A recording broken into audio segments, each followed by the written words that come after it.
West does not begin with a gun. It begins with footsteps, soft leather on hard ground, a creak of harness, the hush of wind pushing sage into small waves. Before there were headlines, before there were wanted posters thumbtacked to boards that clicked in the evening, there were people following rivers and rumors, carrying small hopes in big countries. The road west is a long inhalation, each town a bead on a string of dust, each night a lantern seen from far away. Telegraph poles will come, railroads will come, newspapers will come and shape noise into narrative. But first there is the simple fact of distance and the way distance edits a person down to will and skill and the company they keep. A boy becomes a scout becomes a guide becomes a name, and names in America are things the wind likes to carry. So we begin where the Atlantic chatter grows faint and the grass spends all afternoon practicing silence, with a homespun politician who loves stories more than speeches, a buckskin traveler who read landscapes like letters, and the long, slow tightening of a country learning the weight of its own future. Settle in, breathe slow. We will move by small campfires from one life to the next, letting each leave a warm handprint. On the one ahead, the first handprint is a coonskin shadow against a tall wall in Texas. It is not the end of a story, it is a door. Davy Crockett, a name that sounds like a smile pressed into syllables, a handshake you can hear. He was not born in the West, but the West recognized him when he arrived. He learned woods before he learned rooms, tracked weather before he tracked votes, and carried a fiddle tune in his pocket for when nights asked for kindness. In Tennessee, river fog teaches a person how to walk softly. Crockett learned the grammar of tracks, tear spelling itself in hubs. Bear writing heavy sentences no one should misread. People liked him because he could make a hard thing sound lighter than it felt. A cabin going up, a hunt gone long, a winter that wanted more than it gave. He had a way of telling what happened, so that the telling paid you back for listening. Politics came the way weather comes, not entirely invited, but carrying rain a field might need. He went to Congress with buckskin still in his voice. He spoke against things that made poor folks smaller. He fought with words and wit, which is another kind of marksmanship. But Washington is a distant country from a ridge at dawn, and Davy's compass did not like marble rooms. When he lost his seat, he said it plain and bright as a lantern. You may all go to hell, and I will go to Texas. Texas in the 1830s had the gleam that appears on the edge of a map, opportunity for some, peril for many, a tangle of promises and debts and flags. Crockett rode toward the glare with a small company in a large mood. He carried his stories like provisions. He carried his rifle like punctuation. On the road west, he collected kindness the way a traveler collects directions. A cup of coffee here, a patch of hay there. Each stop he paid with a song or a joke, which is a coin that never goes out of fashion.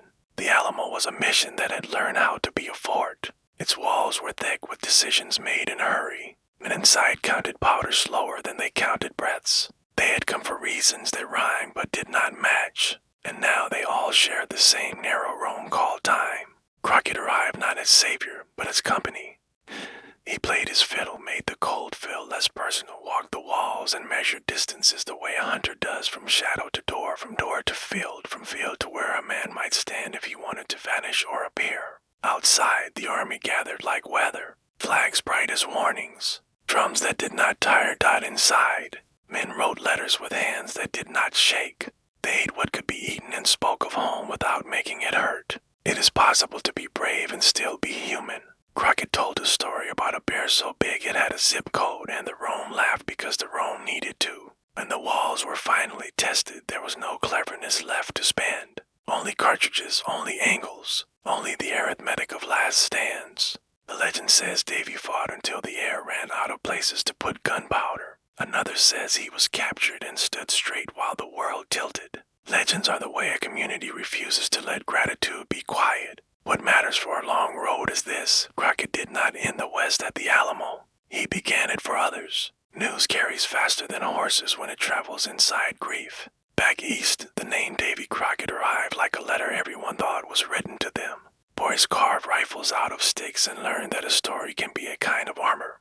In the territories that lay beyond the Alamo's shadow, men who would later scout and ride and measure maps against their own courage learned that a person could be humorous, honest, and still choose a wall nobody expected to hold. On quiet nights, Kit Carson would sit by a small fire and listen to the wind sleep in the sage. He would think not in speeches, but in simple lines about paths and purposes. He did not know Crockett, but the echo of a man who would not run taught the next man how to walk on. The road leaves San Antonio and tilts upward into country that trades trees for sky. A single rider moves north and west with traps and stories and a map written in rivers. His name will be Kit. Night folds around the camp like a patient cloak. The coals keep their small red eyes. Somewhere, a coyote practices a joke it never quite finishes. Davy wakes early because men who have slept outdoors learn that dawn has a sound far sooner than it has a color. He rolls his blanket, thanks the ground for being steady, and checks the rifle that is not a prop in a story, but a quiet promise in a country that asks for proof. Roads in the 1830s are not lines. They are agreements. They are the kind of paths that exist because hooves remember them. He follows one such memory westward, from ridges that cup Tennessee fog to bottoms that hug the wide brown backs of southern rivers. Along the way, he collects people the way a stream gathers leaves, not to keep, but to carry a little while. Blacksmith who measures men by the way they lift a hammer. A widow who does not like politics but likes laughter just fine. Boy who wants to know if coonskin is as warm as it looks. Davy's jokes are currency. His fiddle is change for $1 of bad weather. He pays for hay with a song and for silence with the kind of listening that makes a stranger feel like a neighbor. On ferry planks that clunk and shiver, he crosses water that looks like it is trying to remember the Atlantic. He watches the way the light skims the current and thinks about how quickly stories move when they float downstream with grief for a sail. He is headed for Texas, not because Texas is simple, not because Texas is safe, but because his compass points to places where choices aren't finished yet. Arkansas welcomes him with pine breath and roads rutted like a frown. He eats cornbread that tastes like somebody's aunt made it with opinions. He sleeps in a loft where mice hold a small convention and agree to leave him be. If Farmer asks what Congress is like, Davy says it is like a barn dance where the fiddler can't hear the feet. The farmer laughs into his hands and gives him a place for the mule. There is a company gathering men with good hats and poor boots and a talent for hoping aloud. They have heard distances mispronounce their own names and think that maybe they can help with the grammar. They ask Davy to speak. He does not declaim. He tells a little story about a bear, about standing your ground when the ground tries to roll you off, about the way a man has words sits heavy or light depending on how often he lets it down. They sign on. Not to him, he says. To each other. The march is not really a march. It is a long courtesy call on the map. They cross creeks that bite at the shin and prairies that look like the sky forgot where to stop. They pass cabins where dogs announce them and kitchens where the air tastes like ash coffee. And care. At every stop, Davy notices what keeps people together, a quote with 20 hands in it.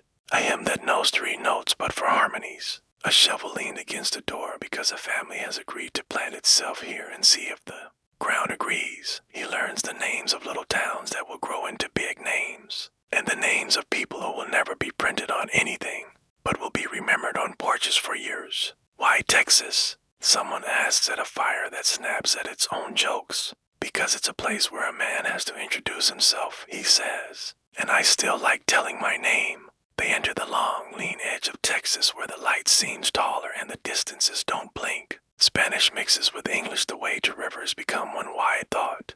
Mission bells remember older days. Cattle trails wobble like handwriting. News moves opposite them fast, breathless, full of numbers that change when rattled. The Alamo will need men. The Alamo will need time. The Alamo will need luck. Davy has brought only one of the 3 in any quantity. He can offer men. He can offer himself. He cannot bring time, and he has never believed in luck that wasn't worked for. In the cockages, a woman gives him a ribbon for the hat of whichever man needs it most. He tucks it away with a nod that means, this will be used for courage, not decoration.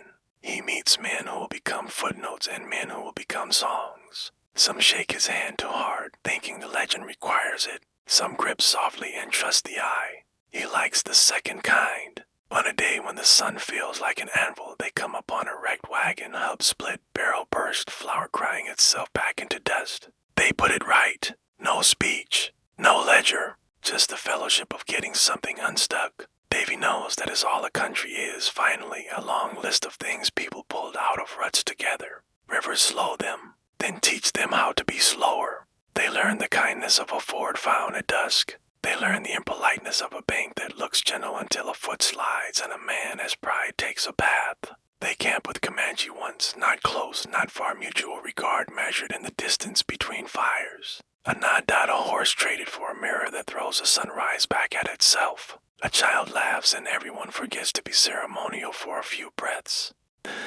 Prairie is a large, patient teacher. It teaches the value of shade, the price of water, the humor of wind that has decided to speak all day. Davy rides with his head low and his eyes higher than the brim. He is not looking for a fight.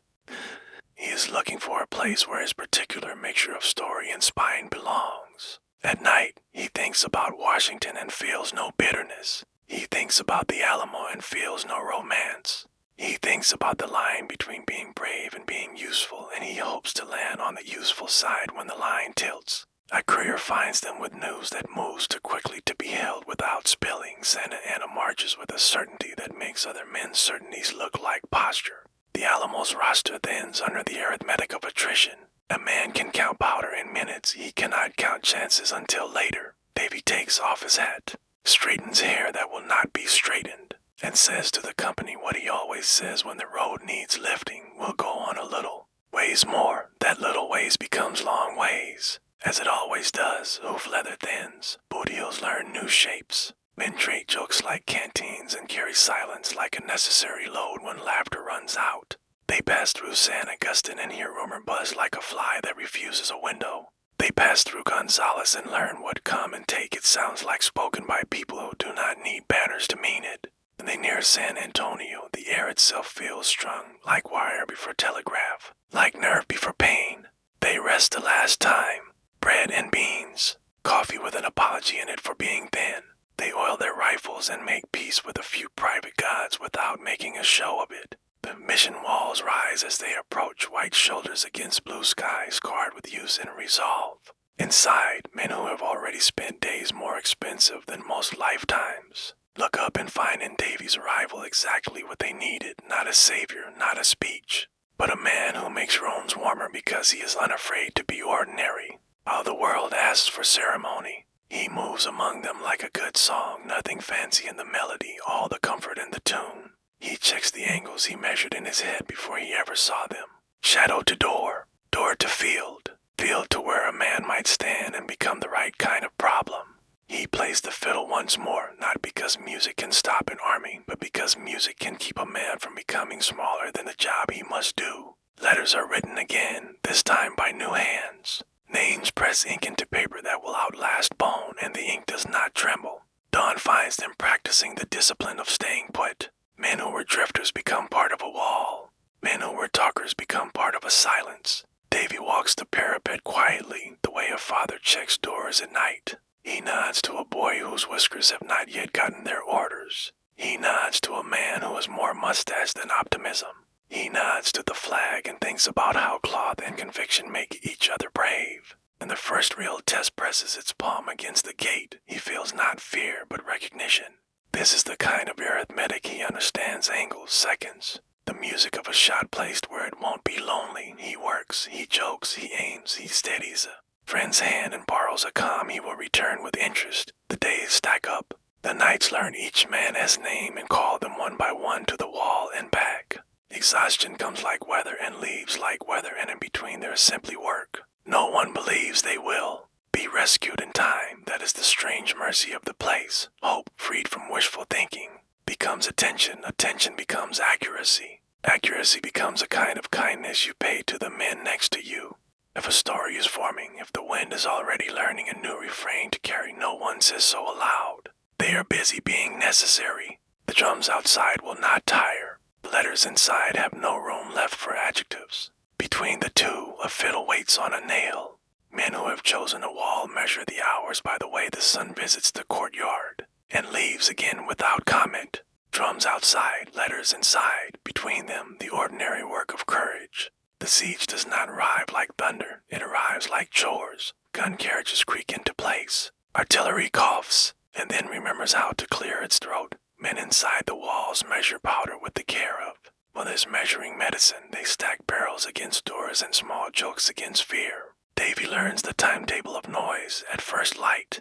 Distant calls roll across the flat's bugles with a high shine of confidence. Commands that carry farther than they need to, because someone wants the sound to do part of the fighting. By mid-morning, the gun teams test range. At noon, the air tastes of limestone and smoke. Evening brings a quiet that sounds like a question waiting to be answered tomorrow. He moves where a hunter would move, not where the danger is loudest, but where a small miscalculation could become a large problem later. He mends a loophole with a plank and a prayer. He advises a boy with hands that shake on the first day and do not on the third. He checks the angle of shadow that will be useful when the sun drifts to the far wall.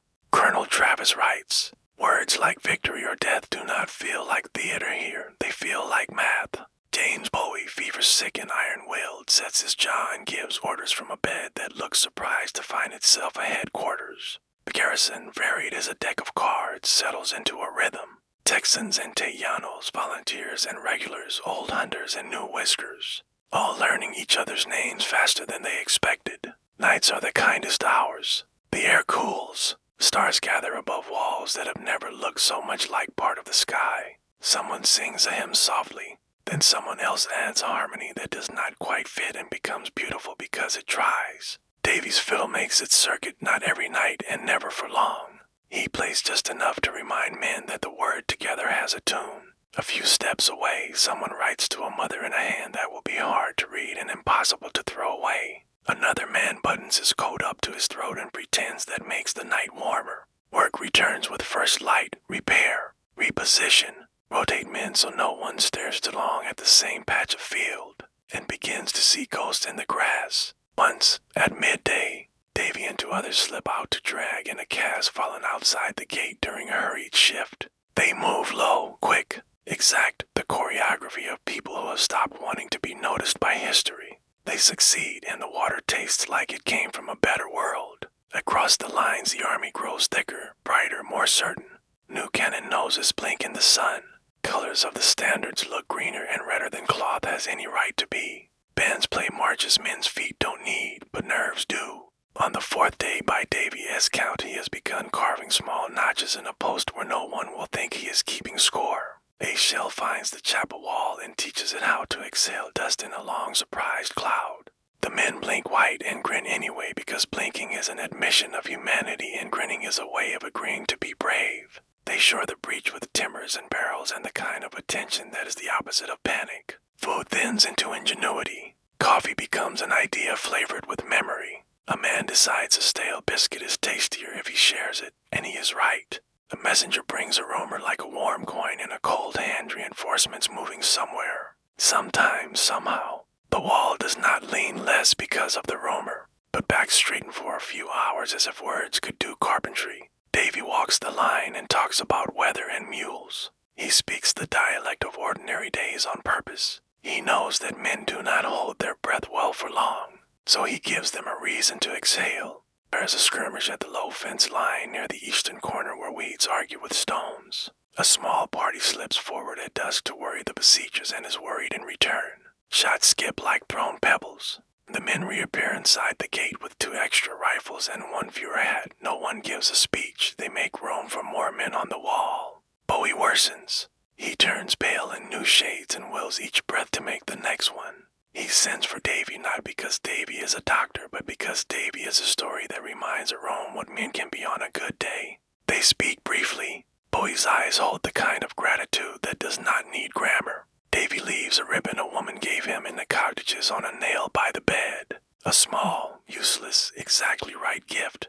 The days learn how to be twins. Artillery at distance. Work up close. A cheer when a shot from the walls topples a distant hat. A muttered curse when a shot from the distance bites a nearby stone and sprays sting into a friend's cheek. Travis gathers the men and draws a line. Not with eloquence, but with chalk. A simple invitation. Choose the side of yourself you can live with. Most step across as if the floor had been patiently asking for this dance. If you do not, some of those return later quietly, which says more than speeches ever will. One evening, after a day that used the word almost too many times, a norther slides down the plain. Wind stiffens flags and tempers. Men pull blankets tighter and pretend to sleep while listening for the kind of silence that ends in trumpets. Davy lies awake thinking of creeks in Tennessee, and a Congress that sounds like furniture being moved too often. And he measures his life not in years but in the number of people who have found a way to laugh around his fires. Dawn chooses a particular morning to be earlier than expected. Before the light is a color, horns called the dark. Columns rise from the grass like ink lifting from a page. For a heartbeat the world holds the calm that lives at the very center of storms. Then the air fills with answers. The defenders move as if they have rehearsed a play nobody wanted to stage. Positions taken, muskets shouldered and fired, ramrods working like metronomes, voices short and specific. Here, lower, now. Ladders bite the walls, hands find purchase in old mortar.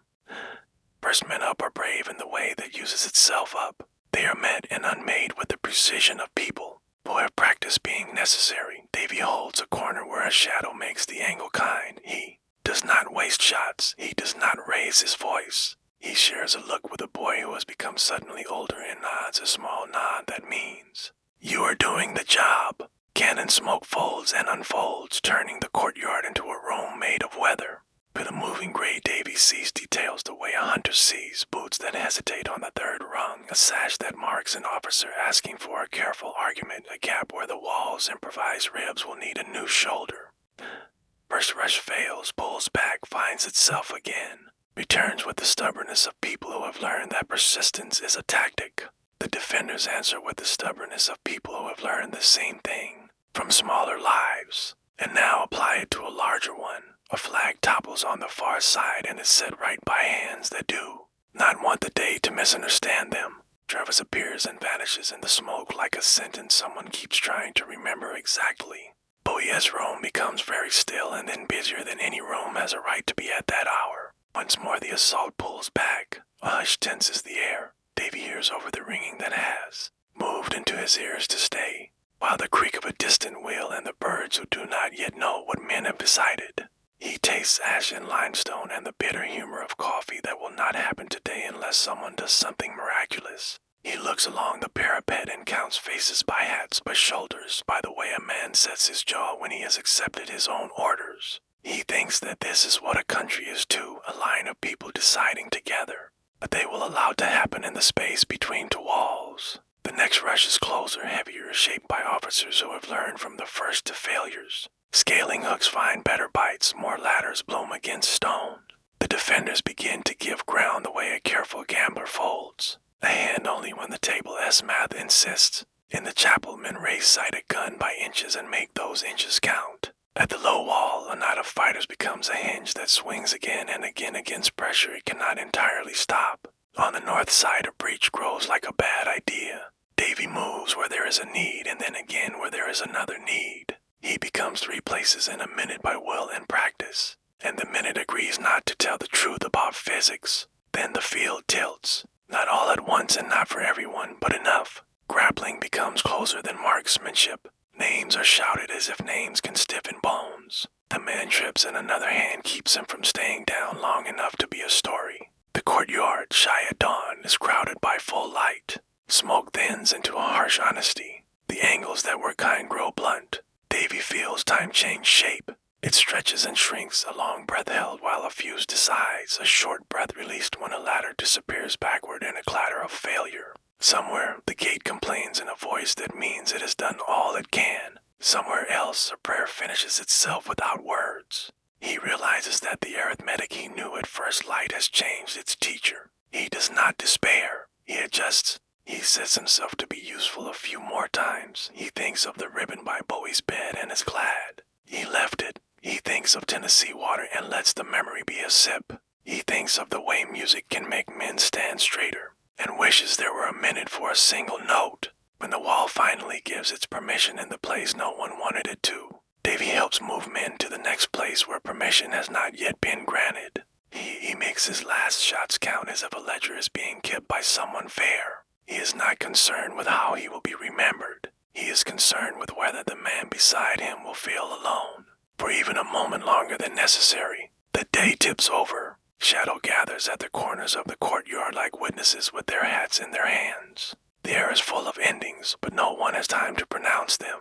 What happens to each man in the final minutes will be told differently, by different mouths and different ears. We will not dispute them here. We will only keep the fact of attention that Davy Crockett spent the hours he was given paying attention to the people next to him and the job in front of him. And that attention, even when it is not enough to change an outcome, changes the shape of the story the outcome becomes. The smoke will drift. The letters will travel. Newsprint will learn a new refrain and carry it across rivers and rails. Boys will carve rifles from sticks. Politicians will borrow courage from men they never met. And far to the north and west, a young trapper named Kit Carson will roll in his blanket and look at the morning with a scout his clear eyes, ready to read the next miles and hand the road onward. Smoke has a way of finishing the sentences fire begins. It rises, spins to wind, and goes looking for listeners. After the Alamo, the smoke drifted east in the form of a woman on a worn horse with a child in her arms and a story in her mouth. It drifted as a servant who knew the names of men now silent. It drifted as letters that left San Antonio on saddles and slid into parlors. Like weather arriving through the door instead of the sky, rooms learned new stillness in kitchens.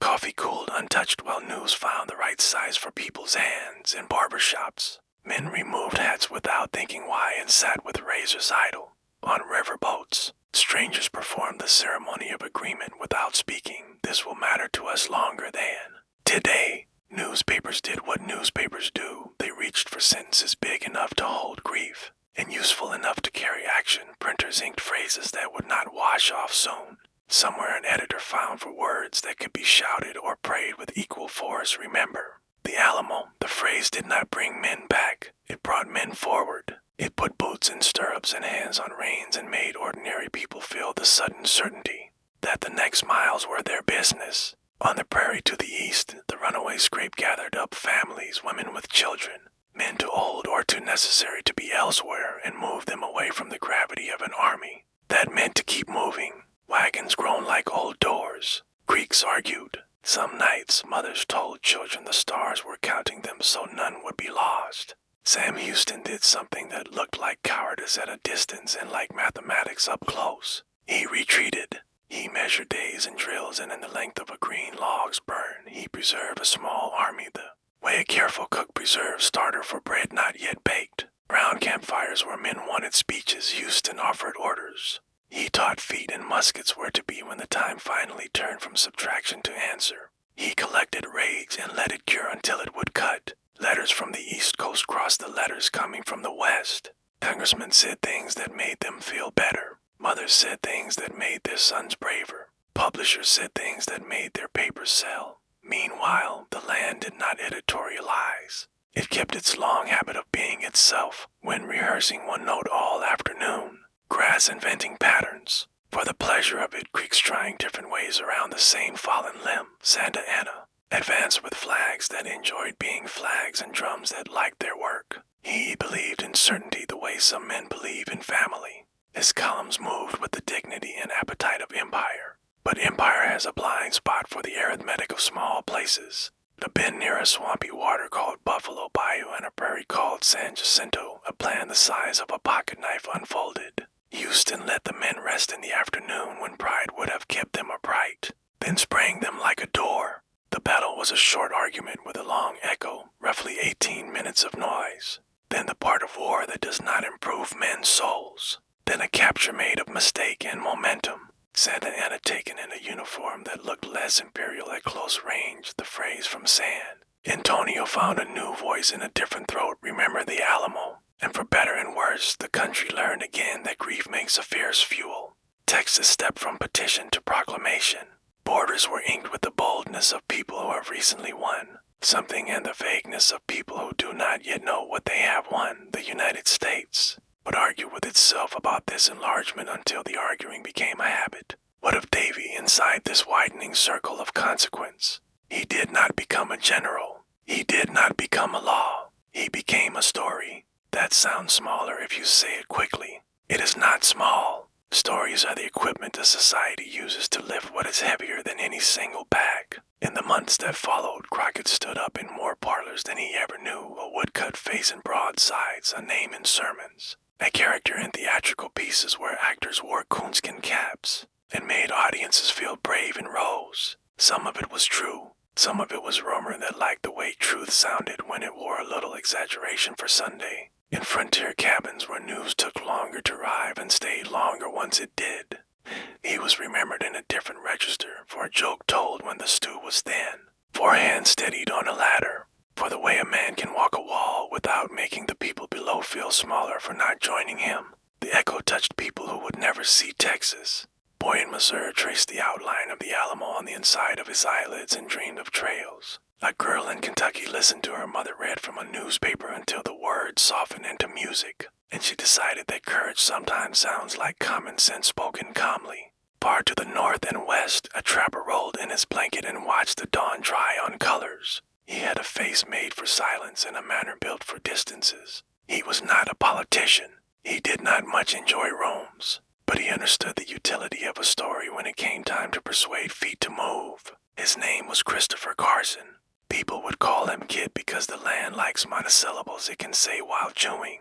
Before we pick up his trail, the Crockett Echo has a little more work to do. It will ride boats up the Ohio and down the Mississippi. It will be sung off-key in taverns with floors that know the weight of muddy boots. It will be sketched in ink and later in decades not yet born, stitched into a kind of American fabric that itches and warms in equal parts. There were doubters, too, men who disliked the way grief was used to sell newspapers or elections. They had their points, but even they could not deny that a wall stood a while because ordinary men agreed not to leave it, and that agreement is of the rare kinds of news that stays new. The aftermath moved also through private lives. Widows learned new signatures. Children learned new chores. A nation learned again that maps are not drawn just with lines but with decisions. When Houston met the press after San Jacinto, he did not speak for long. He let the facts carry themselves like men carrying their own rifles. He kept some phrases for the future because the future would need them. When night fell on the prairie that had held so much sound, the stars performed their old duty of making noise look temporary. Kid Carson turned over in his sleep, listened to a river talk about directions, and decided to go where the river wanted to take the day. How a tall tale opens a wider trail, a coonskin silhouette becomes a signpost. Guides take work from newspapers as much as from maps. The Santa Fe Trail waits for a man who reads sign like scripture and weather like news. Tall tales are not lies, they are ladders. They help people climb from what they have to what they might have. After the Alamo, Drecka acquired a new ladder. Davy Crockett's name became a rung you could step on when your own ground felt thin. Publishers were quick with ink. The Crockett Almanac's pamphlets with jokes and prodigious bears and arithmetic, done in laughter, made their noisy rounds through towns where the postmaster was also the gossip and the mayor, and the man who sold nails. Some readers believed every word. Some believed none. Most took what they needed and left the rest to travel on. Theaters learned the prophet in a coonskin cap tipped just so. A fiddle tune at curtain up. A speech that mixed homespun with honor until they tasted the same. Was any of it exact? Not often. Was it useful? Very. Because while newspapers and stages performed their work in rooms, other business was going on outdoors. Trails needed walking. Rivers needed ferrying. Mountains needed the courtesy of a respectful path. Men who guided quiet, spare, the kind of men who look at a sky and decide on a camp found that parties arrived with Crockett in their pockets. Not the man, not the facts, but the permission he represented that a person could be ordinary and brave without contradiction. Courage of that type fills saddles. It hires wagons. It writes letters that say, "Come after us when the oats are in," and the letters are obeyed. So the road west grew busier. The Santa Fe Trail stitched Missouri to New Mexico with thread made of oxen and hope. The Oregon Trail threaded farther. California roots daydreamed gold before gold remembered its own name. Into this weaving stepped Kid Carson, a man who did not wear legend loudly because legend is a noisy coat and he preferred quiet. Whether he trapped beaver where water rode its arse backwards in mountain bowls. He learned the dialects of Athabascan and Ute and the polite distances between fires. He could make a mule respect him and a colonel trust him, which is a rare combination and worth more than uniform. Braid. What did Crockett have to do with Carson? More than it seems. They never shook hands. But the tall tale made a climate in which guides were valued not just for riding, but for returning with a story others could follow. Explorers and officersmen with assignments tied to Washington and maps inked by committees. Wanted a scout who could move through country without teaching it to hate him. Carson fit the need like a key that has learned the lock by listening. And when the time came for John C. Fremont to write reports that would sell Congress on the shape of mountains it had not seen, he leaned on Kidde's quiet sentences the way a tent leans on poles. You don't notice until they are gone. Meanwhile, the Crockett story kept doing its quieter work. In cabins with one book that wasn't scripture, children learned to spell their names and then learned to spell Texas because it felt like a new letter had been added to the alphabet and they wanted to try it. Merchants painted signs that nodded to a frontier fame they had never met. Barbers hung a cap in the window, the way an innkeeper hangs a sprig of green to say the house keeps the right company. Of course, the comedy of it ran alongside the gravity. There were men who sold more bravery than they had in stock. There were politicians who wore frontier stories like borrowed boots to loose at the heel to tight at the toe. There were newspapers that could make a scarecrow look like a regiment. But underneath the show was something that did not need a ticket, an ethic of mutual aid, and straight talk of rooms warmed by songs and walls held by attention. Guides like Carson practice that ethic daily. When you lead people who are not built for the country you're crossing, you learn to be gentle with fear and impatient with carelessness. You learn to see a storm to hours before it matters and a bad decision to days. Before it gets named, Crockett's usefulness here is subtle. He normalized the idea that a public figure could be both brave and kind. He made space in the national mouth for sentences that began with we instead of I. He prepared ears for reports from men like Carson who wrote without spectacle, and yet carried whole ranges on a page. As rails crept west and telegraph wires began teaching air to speak in clicks, a new connector joined our long chain. News no longer needed a saddle, it could borrow lightning. Dime novels would soon press frontier names into thin paper that folded into back pockets. Not all of it would be careful, enough of it would be enduring.